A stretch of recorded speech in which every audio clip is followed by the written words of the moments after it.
प्रथम विश्व युद्ध के दौरान जिस प्रकार से मोहनदास करमचंद गांधी ने अंग्रेजों का सार्जेंट बनकर, सार्जेंट एक उनको उपाधि मिली हुई थी, वो कार्य किया जिसको कि हिंदू सनातन वैदिक सभ्यता कभी भी करने के लिए राजी नहीं थी।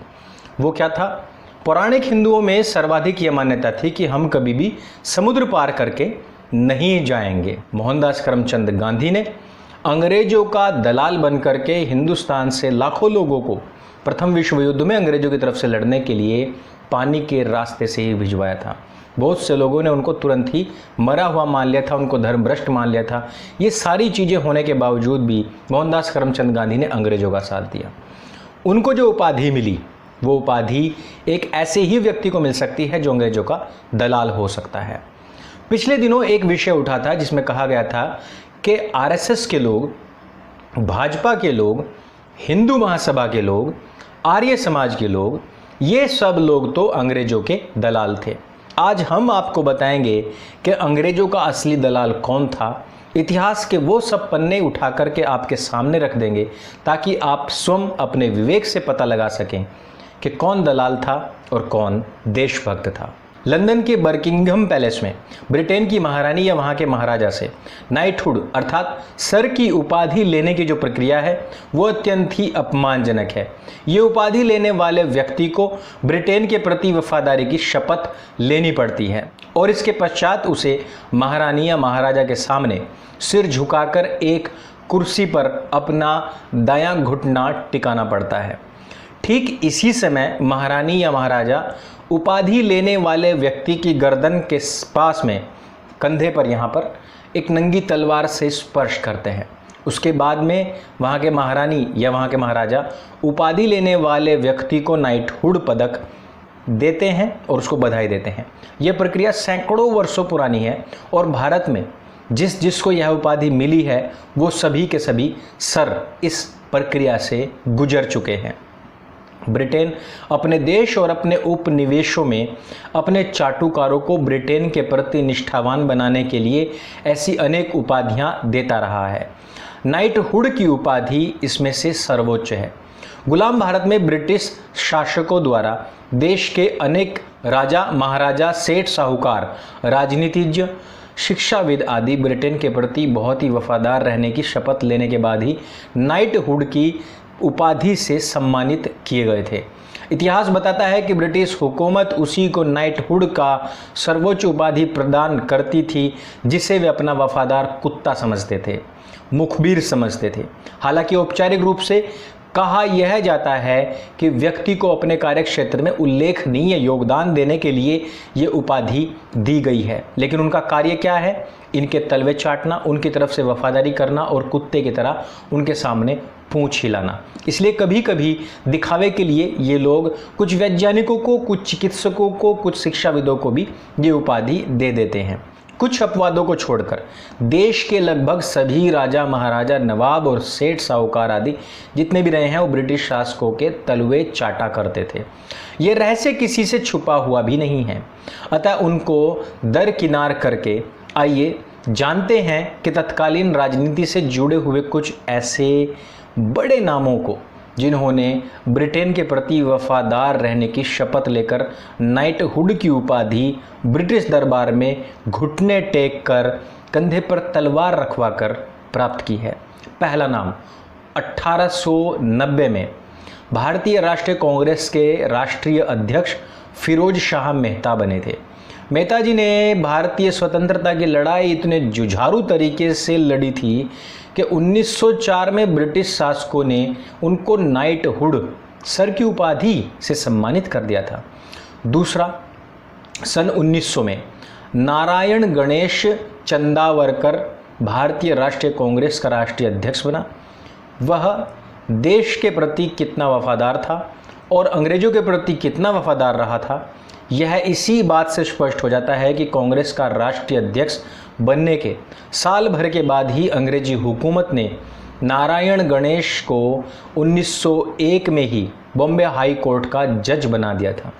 देश को अंग्रेजों से मुक्त कराने के लिए बनी कांग्रेस के उस राष्ट्रीय अध्यक्ष नारायण गणेश चंदावरकर ने जज बनकर अंग्रेजों की इतनी गजब की सेवा की कि 1910 में ब्रिटिश शासकों ने नारायण गणेश को नाइटहुड की उपाधि से नवाज दिया।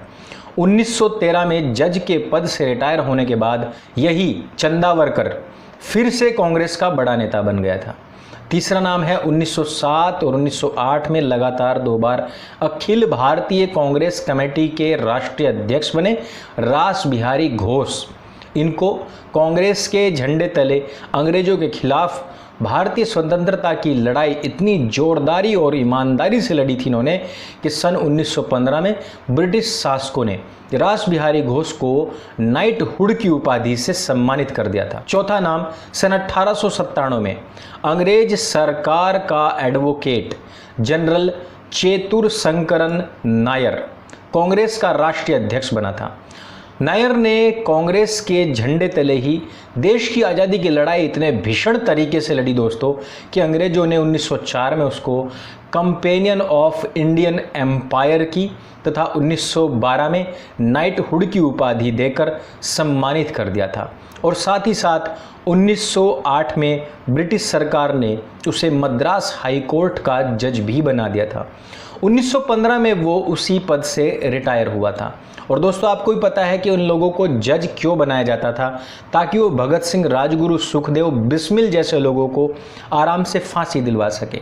ये 4 नाम किसी छोटे मोटे कांग्रेसी नेता के नहीं बल्कि कांग्रेस के उन राष्ट्रीय अध्यक्षों के हैं जिन्होंने ब्रिटिश दरबार में घुटने टेककर ब्रिटिश के प्रति अपनी वफादार रहने की और उनके कुत्ता बने रहने की कसम खाई थी। अतः आज ये प्रश्न स्वाभाविक है दोस्तों कि पेशे से वकील इन राजनेताओं ने ऐसा कौन सा उल्लेखनीय काम किया था जिससे कि ब्रिटिश सरकार इनके इन कार्यों से इतनी गदगद हो गई कि उनको सर की सर्वोच्च उपाधि से सम्मानित कर डाला था। अंग्रेजों के वफादार रहे कुछ और नामों के ऐसे उदाहरण भी हैं जिनको आज़ादी मिलने के बाद में महत्वपूर्ण पद सौंपे गए। आइए उनमें से कुछ नामों को हम जान लेते हैं। पहला नाम है फजल अली का। इसे अंग्रेजों ने पहले खान साहिब फिर खान बहादुर की उपाधि दी। फिर 1942 में नाइटहुड की उपाधि से तब नवाजा गया जब देश अंग्रेजों भारत छोड़ो आंदोलन की तैयारी कर रहा था। लेकिन 1947 में आज़ादी मिलने के बाद नेहरू सरकार ने इस फजल अली को उड़ीसा का गवर्नर बनाया, फिर आसाम का गवर्नर बनाया। फजल अली 1959 में असम के गवर्नर के रूप में ही मारा गया था।